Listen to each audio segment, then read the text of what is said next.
Chapter 12. This message concerning the fate of Israel came from the Lord. This message is from the Lord, who stretched out the heavens, laid the foundations of the earth, and formed the spirit within humans. I will make Jerusalem and Judah like an intoxicating drink to all the nearby nations that send their armies to besiege Jerusalem. On that day I will make Jerusalem a heavy stone, a burden for the world. None of the nations who try to lift it will escape unscathed. On that day, says the Lord, I will cause every horse to panic, and every rider to lose his nerve. I will watch over the people of Judah, but I will blind the horses of her enemies.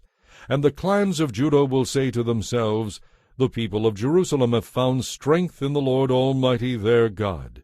On that day I will make the clans of Judah like a brazier that sets a woodpile ablaze, or like a burning torch among sheaves of grain. They will burn up all the neighboring nations right and left, while the people living in Jerusalem remain secure.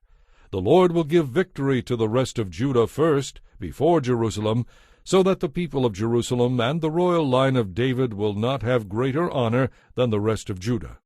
On that day the Lord will defend the people of Jerusalem.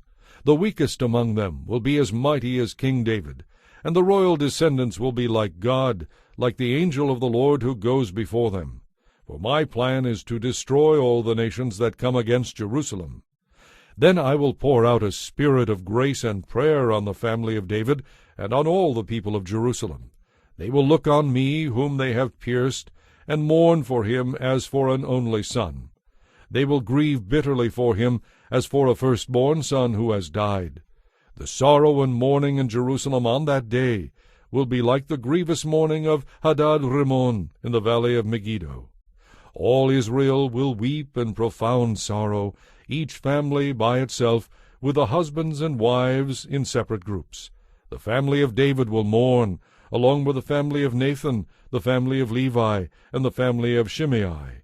Each of the surviving families from Judah will mourn separately, husbands and wives apart.